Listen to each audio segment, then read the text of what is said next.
Funny now, with a conference spanning from Florida to New York to Kentucky and Indiana, but in May of 1953, when the ACC started, Maryland was the distant northern outpost. But athletic success wasn't far off in the distance at all. That first fall, Jim Tatum's football team would win, and kept on winning. A perfect 10-0 regular season and a national title. Now this was back in the days when the national champ was chosen before the bowl games, which was a good thing for the Terps because they lost the Orange Bowl. Fast forward nearly 50 years, the Terps would return to the Orange Bowl thanks to one of the great endings in school history. Wow, absolute bedlam, the likes of which College Park, Maryland hasn't seen in 16 years. Those early Ralph Regent years were the golden era of Maryland football, from 01 to 03, 3 straight 10-win seasons. And during that same time, the men's basketball team reached the mountaintop, the 2002 national title, names that Terps fans will never forget.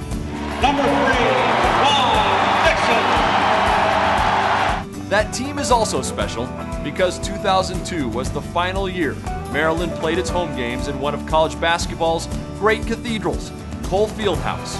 No site has seen number 1 teams knocked off more than Cole, including a Terps win over top-ranked Duke during that magical 2002 season. Coach Day says hold up in a hurry. And Williams caught looking at his coach, and Blake scores! Oh my! The man who led that team, Gary Williams, an alum. Williams took a program strapped with sanctions and still struggling to overcome the tragic death of arguably its greatest star, Len Bias.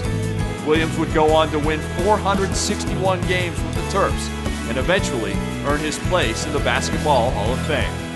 The night the men won the 2002 national title, a new leader for the women's basketball team was chosen, an up-and-coming young coach, Brenda Fries. 4 years later, she would also lead the Terps to a national championship. But if there's one sport that the Terps dominate, it's lacrosse. The men's and women's programs have combined for 21 national titles. The women's team won 7 straight from 1995 to 2001. And field hockey is right behind with 8 overall titles. The men's soccer tradition is so strong, Maryland has some of the best fans in the country. They call themselves the Crew. Let's go, Maryland! And they've cheered the Terps on to national titles twice in the past decade. After 61 years, there are so many other names that mean so much for so many reasons. Lefty Drizel, Steve Francis, Showtime! Wow! Boomer Esiason, Sasho Surofsky, John Lucas, Alyssa Thomas, Kathy Reese, Joe Smith. He got it back! Joe Smith with a tip in! Randy White, Tom McMillan, Darrell Hill. The list goes on, so do the memories. This isn't just Maryland history, it's ACC history, and it will stay that way, even though the Terps will be gone.